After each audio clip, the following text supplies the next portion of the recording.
Enfin, l'original est de retour pour une nouvelle vidéo. Survivor Series Wargame 2025. Je viens de regarder ce pay-per-view et je tiens à dire que je m'attendais à voir de la merde, mais j'ai été surpris. Surpris par la manière dont, malgré le fait que ce pay-per-view était destiné à être merdique, Triple H et son équipe créative ont trouvé une manière encore plus créative de rendre ce show encore plus horrible qu'il était déjà destiné à être. Parce que je pense clairement que ce pay-per-view, c'est le pire pay-per-view que j'ai jamais vu de ma vie. Je ne rigole même pas. Ce pay-per-view, je l'ai détesté avec toutes les fibres de mon corps. Il y a littéralement rien de bon à dire de ce show. Et du coup, on va commencer cette review avec le premier match, qui est le Wargame féminin. Le pay-per-view dont CM Punk avait dit qu'il devait main eventer le show. Ce match, il était atroce. J'ai vraiment pas aimé. La cage du Wargame a été à peine utilisée. Genre, littéralement, sa seule utilité, c'était de jeter des gens face directement sur la cage. Ou le spot de Yoskai, qui est inévitable dans chaque wargame, où elle prend une poubelle, elle la met sur la tête, puis après elle saute sur les gens de la manière aveugle. Ce qui est logiquement un spot stupide, en fait, parce que elle saute à l'aveuglette. Donc, littéralement, elle sait pas savoir sur qui elle tombe. Donc, en fait, il y a toutes les personnes, tous les heels sur le ring, en fait, qui sont en train d'attendre comme des imbéciles à ce que Yoskai fait son spot, et puis tombe sur eux, en fait. Alors qu'elles peuvent littéralement juste bouger, s'éparpiller dans le ring pour que Yoskai tombe directement sur le ring.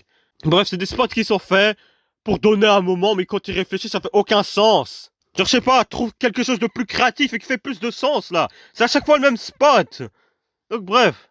Dans le match aussi, il y a un truc que j'ai vraiment détesté, en fait, c'était genre Becky Lynch, à chaque fois que quelqu'un venait la confronter ou un truc comme ça, elle faisait des expressions comme si c'était genre une catcheuse comédie jobber. Genre, il y a AJ Lee qui est venu dans le match à un moment, et genre Becky Lynch était en train de faire des expressions choquantes. Après elle va dans le deuxième ring, AJ Lee commence à la rattraper, et puis elle commence à tabasser Becky Lynch, et je suis en mode, c'est juste totalement stupide en fait. Pourquoi Becky Lynch a peur de AJ Lee? Ça fait juste aucun sens. Genre Becky Lynch c'est une meuf qui a main eventé WrestleMania. Donc le fait que AJ Lee soit présenté comme cette menace c'est juste absurde. C'est totalement stupide en fait. Parce qu'il y a un moment où AJ Lee elle commence à prendre l'avantage sur des gens. Et après elles sont à 3 les heals pour tabasser AJ Lee. Genre comme si c'était une menace à neutraliser en fait.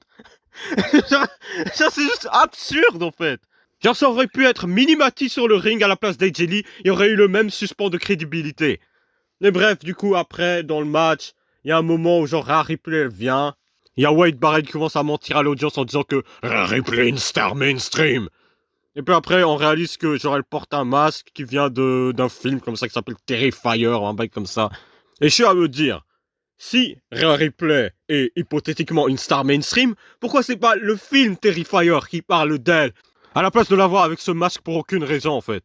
Genre c'est comme si à l'Attitude Era, t'avais genre Stone Cold dans un pay-per-view aléatoire, il venait déguisé en Homer Simpson pour catcher en fait. Genre c'est pas ce qui va se passer en fait. Ce qui va se passer, c'est que dans les Simpsons, tu vas avoir une référence à Stone Cold Steve Austin, parce qu'il est quelqu'un de mainstream. Mais là, tu peux pas faire la même chose avec les Rhea Ripley ou même les Cody Rhodes et tout ça, parce que genre, si tu les mets dans des programmes TV qui sont regardés par tout le monde, mais la majorité des gens vont se dire, qui c'est? Qui c'est? Parce que c'est pas des gens mainstream en fait. Et aussi, ils ont pas la personnalité pour rendre aucune de ces apparitions intéressantes, donc qu'en a à foutre. Mais bref, je sors du sujet. Le Wargame, il est gagné par l'équipe des Faces. Super qu'il y en a à foutre. Limite, le match, il avait aucune raison d'exister, parce qu'il n'y a aucun enjeu. Et voilà, quoi. Vous êtes tabassé dans une cage pendant 36 minutes pour littéralement aucune raison. Donc voilà, c'est tout pour ce match. Puis après, le match qui suit, c'est le pire match que j'ai jamais vu de ma vie. Je pense, dans ce niveau stupidité et booking désastreux, genre c'est pire que Big Bill et Eddie Kingston à All Out. C'est pire que ce match, que je pensais était le pire match que j'avais jamais vu de ma vie. Mais là, on a atteint un nouveau bas. On a atteint un nouveau bas. Donc John Cena, qui défend le championnat intercontinental contre Dominic Mysterio. Déjà, je m'attendais à ce que Dominic Mysterio gagne le championnat, parce que John Cena, je le voyais pas défendre le championnat à Saturday Night Main Event. Mais là, la manière dont Dominic Mysterio a récupéré le championnat intercontinental. Là, c'est... Parlons du match, juste parlons du match. John Cena, du coup, il défend ce titre intercontinental. Et le match commence avec l'entrée de Dominic, du coup. Et Dominic, il fait son entrée. Et puis après, John Cena, il prend 1 milliard d'années pour faire son entrée et arriver dans le ring. Donc voilà, c'était un peu chiant, ça. Il n'y avait pas besoin de teaser les gens pendant plus d'1 minute. Donc voilà. Puis après, le match, il est bof pendant un moment. Ils se battent pendant genre, je pense, 3, 4, 5 minutes. Après, il y a un spot où Dominic Mysterio tente de faire un Hurricane Mana de la barricade sur John Cena à l'extérieur du ring, comme Penta à Raw. Et genre, le move il est botché, vu que genre, Dominic Mysterio il s'auto-powerbomb en faisant ça, comme un peu Penta. Genre, Penta lui s'est fracturé l'épaule ou un truc comme ça, bref. Bref, Dominic Mysterio il va jouer sur ça et faire semblant qu'il est blessé. Et du coup, John Cena, il reste dans le ring et il attend que quelque chose se passe. Et genre, ce qui se passe, en fait, c'est que t'as Roxanne Perez et Raquel Rodriguez qui viennent dans le ring. Et Raquel Rodriguez fait sa Tyler Bomb sur John Cena. Et puis après, du coup, Roxanne Perez, elle fait sa pop rock directement sur John Cena. Ils prennent John Cena, ils mettent près de la 3e corde. Après, Dominic Mysterio prétend de ne pas avoir été blessé. Il monte directement sur la 3e corde, fait son Frank Splash et l'arbitre il est énervé sur Dominic Mysterio. Donc du coup, il fait pas le compte, dit qu'il a fait semblant d'être blessé. Qu'est-ce qui vient de se passer déjà, je suis en train de me dire. Puis après, ce n'est pas fini, ce n'est loin d'être fini. Ce qui se passe, c'est que John Cena et Dominic Mysterio continuent à catcher pendant encore 6 ou 7 minutes. Puis après, il y a un ref bump. Puis après, d'un coup d'un seul, il y a Liv Morgan qui fait son retour. Et Liv Morgan, elle va au centre du ring. Ils font, bien sûr, le moment chorégraphié en mode oh, sur qui elle va tourner, qu'est-ce qui va se passer. Puis après, elle attaque Dominic Mysterio. Genre, elle fait une baffe à Dominic Mysterio, mais genre, elle fait une baffe en Amérique. Et genre, Dominic Mysterio, en fait, il était en Allemagne. Donc, la baffe ne l'a pas touché du tout, en fait. Et du coup, ce qui se passe par après, c'est que elle se retourne vers John Cena. Après, elle saute sur John Cena d'un coup d'un seul. Et genre, ce qui se passe, c'est que John Cena, il est en train de le faire un câlin. Il est en mode, ouais, super, ouais. Et genre, pendant ce moment, en fait, il y a Liv Morgan. On zoome sur son visage. Elle fait la même chose que John Cena à Elimination Chamber. Sauf que c'est pas le même impact vu que Liv Morgan n'est pas John Cena, donc. Puis après, elle arrête de faire un câlin à John Cena, puis après, elle le low blow. D'un coup d'un seul. Dominic Mysterio, du coup, il enchaîne son 619. Et Liv Morgan prend le championnat intercontinental et attaque directement John Cena avec, sur le visage. Dominic Mysterio enchaîne le Frank Splash pour le compte de 3 et redevient champion intercontinental. Oh. Qu'est-ce que je viens de voir? Ce que je viens de voir, c'est John Cena qui se fait humilier par 3 meufs en dernier match de pay-per-view. Genre, on est en train de parler de John Cena, en fait, le 17 fois champion du monde. Et ils l'ont humilié à un tel point que ça devient juste absurde, en fait. C'est totalement juste ridicule, en fait. C'est quoi ce booking? Qu'est-ce que c'est ce booking? Qui a eu cette idée? Qui a pensé que c'était une bonne idée de booker ça? Parce que booker John Cena comme ça le fait juste passer comme une totale tapette, en fait. Ça le fait passer pour un total nulard. Donc là, maintenant, en quoi je suis censé être investi dans son dernier match, là? En quoi? Le gars, il se fait tabasser par Roxanne Perez, Liv Morgan et Raquel Rodriguez. Et en plus, il y avait un moment, j'ai oublié de le dire, il y avait un moment où Finn Balor et JD McDonald, ils étaient venus, en fait, pour essayer d'attaquer John Cena, ils se sont fait tabasser par John Cena. Donc, ça les fait paraître pourquoi, eux? Finn Balor et JD McDonald, ils sont quoi, eux? Si les 3 meufs arrivent à tabasser John Cena, mais que les 2, eux, non. Ils se font prendre dans un double attitude adjustment comme des jobbers et se font jeter comme de la merde parce qu'ils le sentent clairement. Mais bref, le booking, il est totalement stupide en fait. Il est littéralement ridicule. Genre, imagine t'avais Hulk Hogan à la WCW et il perdait un match contre David Flair suite à l'intervention de Daphne, Medusa et Sherry Martel. Ce serait totalement stupide en fait, genre Hulk Hogan, qui est littéralement une légende, qui est littéralement la raison pour laquelle le catch existe dans la manière dont tu le vois là maintenant, qui est en train de se faire tabasser par 3 meufs pour perdre contre David Flair. C'est le même comparatif. Genre limite WCW 2000 pourrait pas faire une décision aussi stupide que ça en fait. Là, ils ont fait quelque chose de pire que ça. Et après, en plus, en décembre, on aura sans doute Gunther affronter John Cena pour son dernier match, sachant maintenant que John Cena s'est fait tabasser par 3 meufs. Le catch, hein. On entre tout doucement dans la Ruthless Depression era. Ce sera l'intitulé de cette nouvelle ère quand John Cena va partir de la WWE et que tout va commencer à sombrir vers le négatif. Ah oui, aussi un dernier point en fait. Le match m'a énervé aussi par rapport à ce nouveau concept que genre, là maintenant, les catcheurs masculins se font tabasser par des catcheuses féminines sans aucune représailles. Et c'est un point où ça devient juste stupide en fait. Ça fait juste paraître certains catcheurs comme des tapettes. Genre par exemple Dominic Mysterio dans l'entièreté de sa rivalité avec Rhea Ripley et le Judgment Day, tout ça là. Quand ils ont trahi Rhea Ripley et Damien Priest. Mais ils faisaient paraître Dominic comme une tapette qui pouvait se faire tabasser par Rhea Ripley en fait. Et genre là je suis censé croire que Dominic Mysterio est un futur champion du monde. Genre le gars n'arrive jamais à gagner clean. Il a besoin de 3 meufs pour battre John Cena. Genre tu peux pas penser à plus tapette comme personnage que ça en fait. Genre le gars il bat John Cena, super. Oh, grosse victoire. La plus grosse victoire de sa carrière. Mais t'as eu besoin de 3 meufs pour le battre. Donc en quoi c'est exceptionnel? Pour moi la seule manière de réhabiliter le personnage de John Cena, parce que là c'est clairement une tapette, mais c'est de le donner une revanche en fait. Ou genre hey, l'entièreté du Judgment Day inclut Roxanne Perez, Raquel Rodriguez et Liv Morgan. Bon ça va pas arriver vu que John Cena n'a plus de date pour Raw ni pour SmackDown, donc oublie ça, t'auras tapé John Cena contre Gunther. Hein. Donc voilà quoi.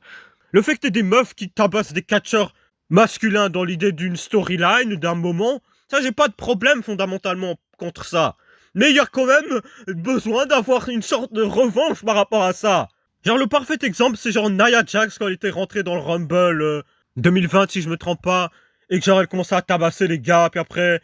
T'as eu Dolph Ziggler, Rey Mysterio et Randy Orton qui sont alignés à 3 pour l'enchaîner leur finisher puis l'éliminer quoi. Donc ça c'était une bonne manière de faire. Ou aussi quand Stephanie McMahon, pendant une période entre 99 et 2000, elle commençait à gifler toutes les personnes du roster sans représailles.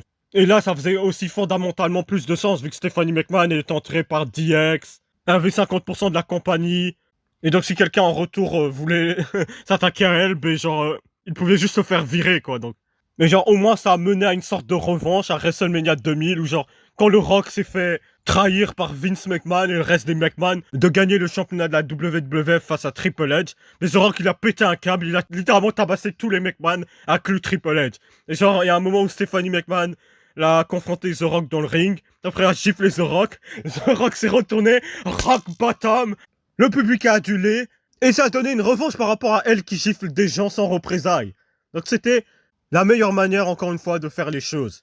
Mais bon, là, voilà, quoi. Ils sont partis sur un booking à la con, où genre John Cena, il est obligé de se faire tabasser par 3 meufs pour donner la victoire à Dominic Mysterio. Et là, en fait, t'as juste 2 tapettes en sortant du match. T'as Dominic Mysterio qui est bon, un personnage déjà établi comme une tapette, et t'as John Cena qui est un putain de 17 fois champion du monde, quoi.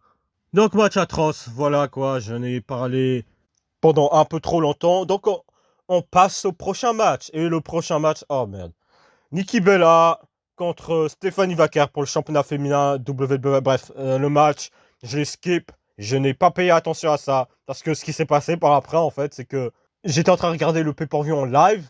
Et que genre, dès que j'avais vu le match, j'étais en mode, ah merde. Mais je viens de voir John Cena, Dominic Mysterio qui m'a énervé. Donc je pars dormir, en fait. Je regarde la suite demain.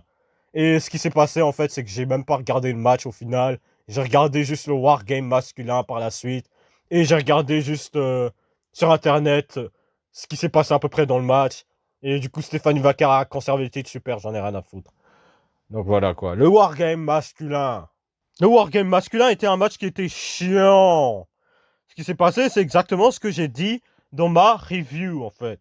Il y a eu un début où tu as eu CM Punk et Braun Breaker. J'étais en mode, ok, peut-être Braun Breaker, il va faire quelque chose. Non, que dalle, il se fait dominer par CM Punk. Et du coup, t'as des moments où genre d'autres jobbers ils viennent. T'as Jimmy Uso qui vient. T'as Bronson Reed qui vient. T'as Drew McIntyre qui vient. Et là, le match commence juste à être chiant. Donc tellement que le match était chiant, je me suis dit, bon, vu qu'il n'y a rien qui se passe, je vais juste claquer un bronze.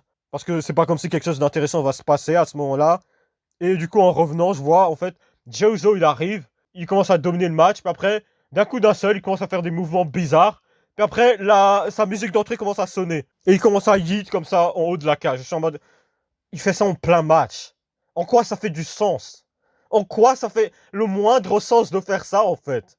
Genre, il peut juste d'un coup d'un seul faire ça en plein match. En plein match en cours, en fait. C'est pour dire à quel point ce match, il est tellement vide, plat, ennuyant, chiant. T'es obligé de faire ça, en fait. Bref. Et puis d'un coup d'un seul, t'as Brock Lesnar qui fait son entrée et interrompt la musique. Brock Lesnar, il vient, il domine tout le monde. Il est en train de prendre tout le monde un par un. Cody Rhodes, German Suplex. CM Punk, German Suplex. Jey Uso, German Suplex. Jimmy Uso, German Suplex. Puis après, F5 sur Cody Rhodes, F5 sur CM Punk, F5 sur Jey Uso, F5 sur Jimmy Uso. C'est juste des jobbers, en fait. Puis après, t'as Roman Reigns qui est la seule personne semi-crédible de confronter Brock Lesnar à ce moment-là.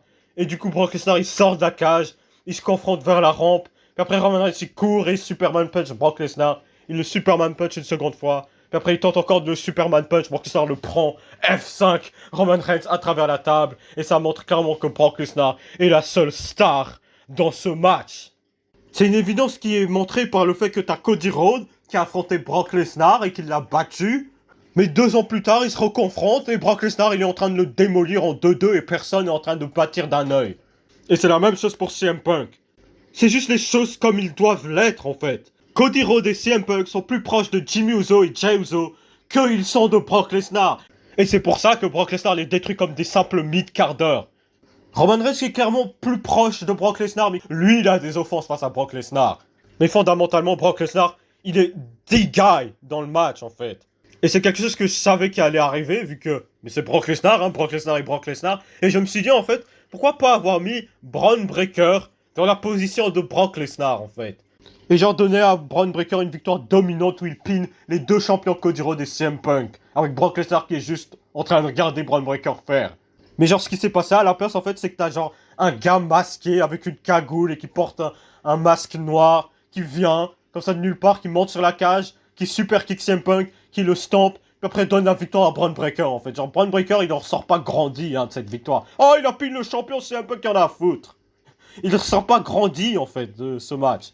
Brock Lesnar l'a littéralement éclipsé dans tous les moments qui importaient. Et Braun Breaker, il était juste là, en train de récupérer pendant 7 minutes. Donc voilà, quoi. Et du coup, qui est le gars masqué? Bon, en vrai, j'en ai rien à foutre, hein. C'est Andrade, le gars masqué. Le gars fait plus de jump entre 2 compagnies que... Oula, j'allais dire une blague sombre, bref. Il y a des gens qui disent que c'est Seth Rollins, c'est pas Seth Rollins. Bon, si c'est Seth Rollins, c'est vraiment extrêmement stupide, parce que genre... Combien de fois Seth Rollins va faire encore semblant d'être blessé, là? Genre là, en fait, l'idée, c'est genre, Seth Rollins, il fait semblant d'être blessé, mais là, il a rendu vacant son titre, et CM Punk l'a gagné, donc c'est quoi ce plan de Golemont, en fait? Genre, c'est la ruse de la décennie, genre, comme certaines personnes disaient après le cash-in de SummerSlam, alors que c'est littéralement le truc le plus attardé que j'ai jamais vu, quoi, donc... Là, si c'est Seth Rollins, ben... Virez Triple H, hein, virez n'importe qui dans l'équipe créative.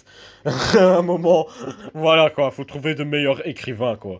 Parce que là, à un moment, n'importe qui me dit « Ah, WCW 2000, ça fait aucun sens. » Mais explique-moi ça.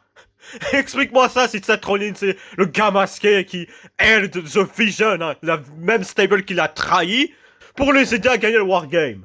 Bref. Ça a intérêt à pas être Seth Rollins, hein, franchement. Mais bref, sinon, GOG, c'était tout ce qu'il avait à dire par rapport à Survivor Series Wargame. Ce pay-per-view, il est totalement merdique, il est totalement éclaté, j'ai détesté avec toutes les fibres de mon corps. C'est la note jolie de 0 sur 10 que je donne à ce pay-per-view Wargame Survivor Series. Et du coup, GOG vous dit de vous abonner, de liker, de partager, de commenter. Et GOG vous dit à plus tard. Bref.